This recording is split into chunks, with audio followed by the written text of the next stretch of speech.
समझ लेते हैं। मनोज जी, संकल्प पत्र पार्टी ने जारी कर दिया, लेकिन जरा जल्दी से हमारे दर्शकों को और जो राजनीतिक मेहमान हमारे साथ जुड़े उन्हें भी बताइए कि क्या बड़ी बातें हैं, क्योंकि इसे लेकर आरोप प्रत्यारोप लग रहे हैं, लेकिन कौन सी बड़ी बातें हैं मिडिल क्लास को लेकर, किसानों को लेकर, महिलाओं को लेकर, युवाओं को लेकर? सर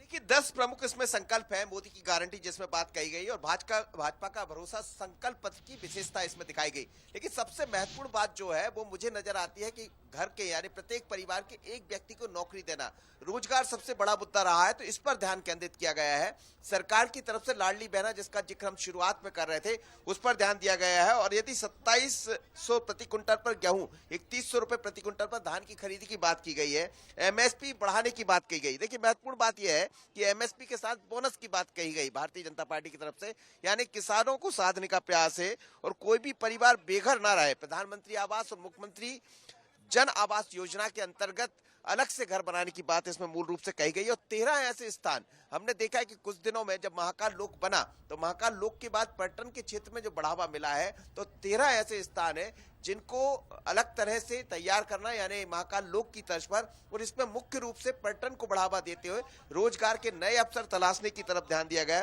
तेंदुपत्ता संग्रहण की 4000 प्रति बोरा करने का संकल्प किया गया, यानी जनजाति को जोड़ने का एक प्रयास है। और गरीब सभी परिवार के जो छात्र हैं 12वीं तक की मुफ्त इसमें शिक्षा देने की बात कही गई। आईआईटी के तर्ज पर Madhya Pradesh institute of technology की बात की गई, जो हर एक जिले में खोले जाएंगे।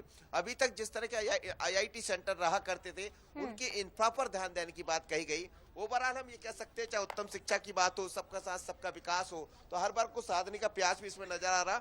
और आधारभूत संरचना जिस पर भारतीय जनता पार्टी की सरकार हमेशा काम करती रही है, खासकर इंफ्रा पर जो काम किया गया उस पर ध्यान देने की बात कही गई है। और स्वस्थ प्रदेश रहे, इसको लेकर जो सरकार की आयुष्मान कार्ड योजना है उसमें मुख्यमंत्री की तरफ से 20 लाख तक के अलग से बात देने की बात कही गई। तो ये ओवरऑल हम ये कह सकते हैं कि शिक्षा हो, किसान सम्मान निधि को लेकर भी कुछ बात उसमें कही गई है, वो जरा एक बार हमारे दर्शकों को बताइए, क्योंकि बोला गया है जेपी नड्डा जी की तरफ से कि प्रधानमंत्री किसान सम्मान योजना और मुख्यमंत्री की जो योजना है इसे साथ में लेकर चला जाएगा आगे भी। क्या इसमें राशि बढ़ाने की बात भी कही गई है?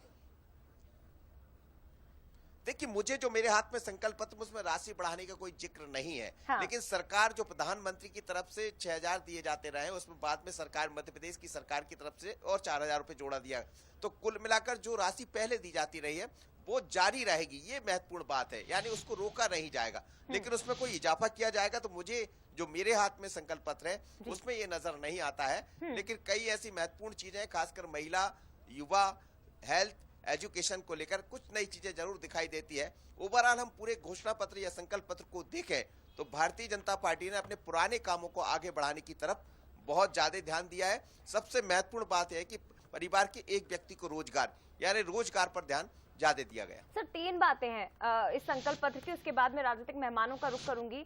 एक तो 12वीं तक की एजुकेशन गरीब बच्चों को फ्री मिलेगी। दूसरी बात, धान का 3100 रुपए प्रति क्विंटल दिया जाएगा। इसके साथ ही तेंदुपत्ता 4000 प्रति मानक बोरा देंगे। ये 3 जो बातें हैं, छत्तीसगढ़ कांग्रेस ने भी कुछ इसी तरह के वचन दिए हैं सर, खास तौर पर एजुकेशन को लेकर। और फिलहाल रुक करते हैं ज्योतिरादित्य सिंधिया का जो इस वक्त लाइव है। जी सर, आवाज आ रही है आपको? देखिए जो आप बात कर रहे, जी बिल्कुल मुझे आवाज आ रही है। और देखिए जहां तक हम बात करें, जो 3 बातों का आप जिक्र कर रहे हैं, छत्तीसगढ़ सरकार ने जरूर इसका जिक्र किया है उनके घोषणा पत्र में या उनका जो गारंटी पत्र दिया गया है उसमें। लेकिन बड़ी बात यह है कि सरकार इसको करना चाहती, इसको लेकर आगे बढ़ना चाहती। यदि 4000 रुपए तेंदुपत्ता बोनस का दिया जा रहा है तो जनजाति पर ध्यान केंद्रित करने की बात की गई। मैं रोकूंगी आपको, प्रहलाद पटेल कुछ कह रहे हैं इस वक्त। रोड मैप है, हमने पिछले 20 साल का भी उल्लेख किया है और आने वाले 20 साल की तैयारी भी है। तो ये आने वाले 5 साल का रोड मैप है और मुझे विश्वास है कि मध्य प्रदेश देश में सर्वोच्च राज्य के स्थान पर होगा और भारत दुनिया में नंबर 1 का देश होगा।